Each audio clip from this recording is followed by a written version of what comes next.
Hello guys, good morning. It is Sunday morning and I am making some pancakes. I'm making some gluten-free pancakes. I've been meaning to do this for a very long time and I've been doing a lot of testing and I finally came up with something that I hope you're going to like.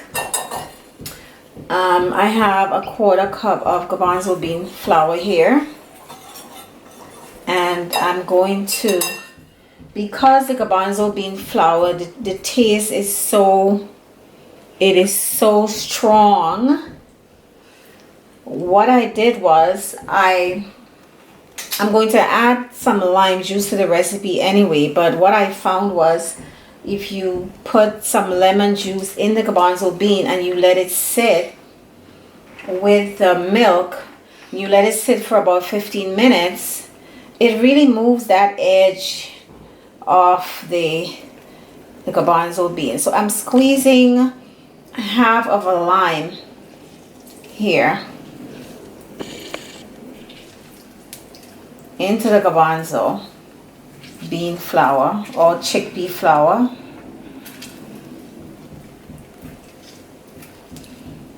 All right, and then I'm going to add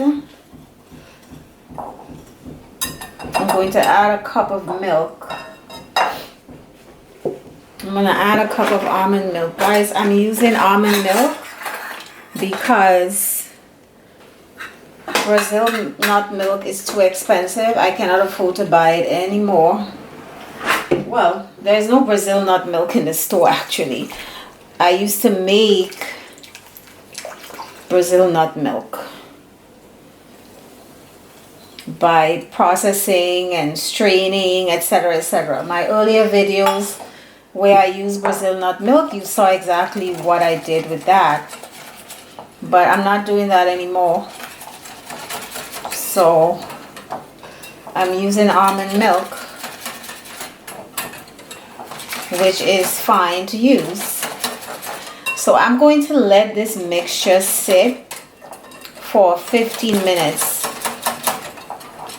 right? And use your whisk to break up the lumps. And you have to sift the garbanzo bean flour about 3 times to make it light in texture and also to remove those particles. All right, so I'm gonna let this sit for 15 minutes and then we're gonna come back and continue with the pancake mixture. So I'm back and this has been sitting for 15 minutes. And let me tell you the other ingredients that I'm going to have in this gluten-free pancake. I'm going to do half of this ripe plantain and I'm going to do some amaranth flour. I tested and tested and tested and tried to get the right amounts, and you know, the garbanzo bean, like I said, it's so strong, the flavor, and I'm not really a fan of it, but gluten-free is something that is very popular and everybody's asking for gluten-free this, gluten-free that. So I came up with this recipe and I think it's pretty good. You can kind of tweak it a little bit and see what works, but I think this is good. And garbanzo bean tends to harden up as well when it sits for a while. So this was the issue for me. So this is a measurement I'm using and I think this is going to be good. So what I'm going to do, I'm going to get the food processor on my blender and I'm going to add the plantain, half of this plantain here. Okay, I'm just gonna break it, stick it in there, and going to pour this mixture, the garbanzo bean flour mixture, with the milk. And I added a little bit of salt as well, some sea salt. I found this sea salt in my local Bangladesh store. It's dead sea salt. You know, guys, you should go and explore these stores. You never know what you're gonna find. So I said, let me try it. I mean, it even says here that Cleopatra thousands of years ago used this Dead Sea salt because of its quality. Apparently it has a lot more minerals, and the minerals in it are much better. So I'm going to cover the food processor, and we're going to process this.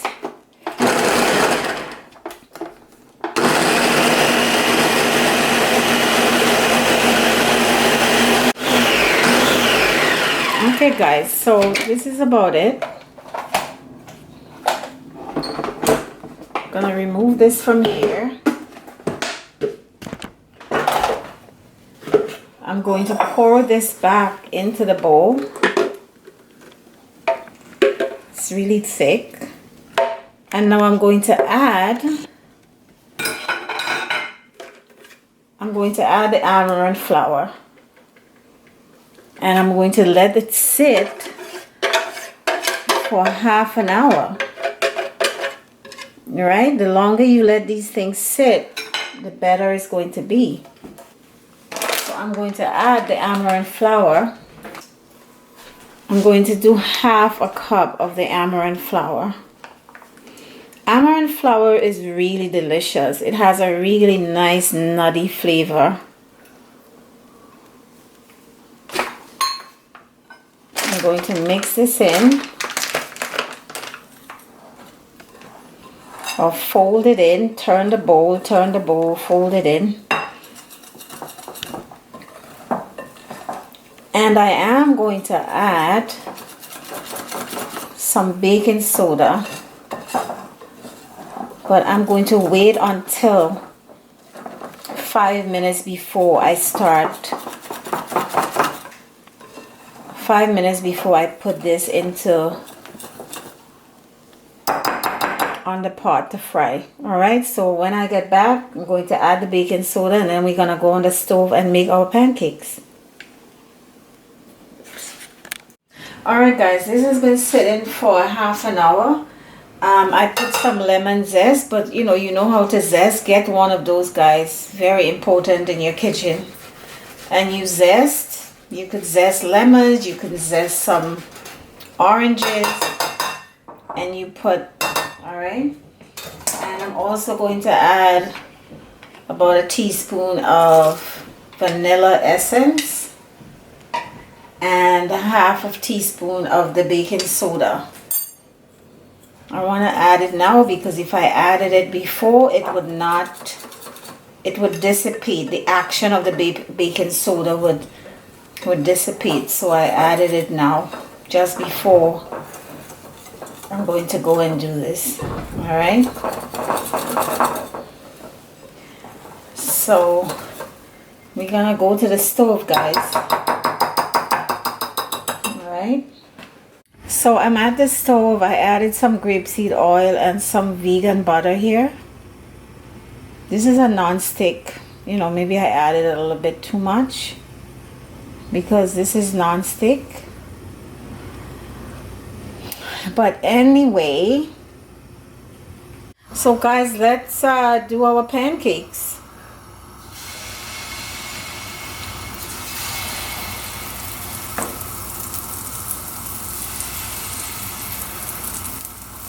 And then maybe I could put a little one in the corner here. Good. So we're gonna come back and flip this. So we have some bubbles here. I'm going to flip this. It's looking good, right? And this one. Okay, looks great. Looks fantastic, guys. So there you have your gluten-free pancakes. So I'm gonna come back and set this up. Alright folks, this is just plain pancakes, no fruits.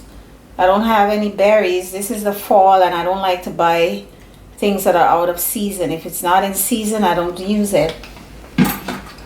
Yes, we can get strawberries in the store all year long, but I don't like using it if it's not in season. That's just me. So this is just the syrup. See what it looks like?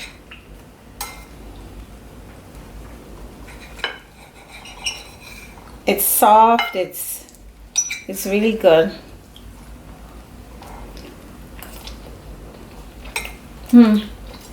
It's really good, guys. This is the best gluten-free pancake out there. I tested this with a mouse and everything, and this is the best, I think. Alright, so those of you out there with celiac disease looking for gluten-free pancake, try this with the plantain. And you don't have to add any sugar to it because you're going to add the syrup. The plantains, the ripe plantain gives the pancake the sweetness, a little bit of a sweetness, right? So do this, guys. The recipe is going to be on my website, the full recipe. Alright, enjoy, take care, don't forget to like and subscribe. Take care, bye bye.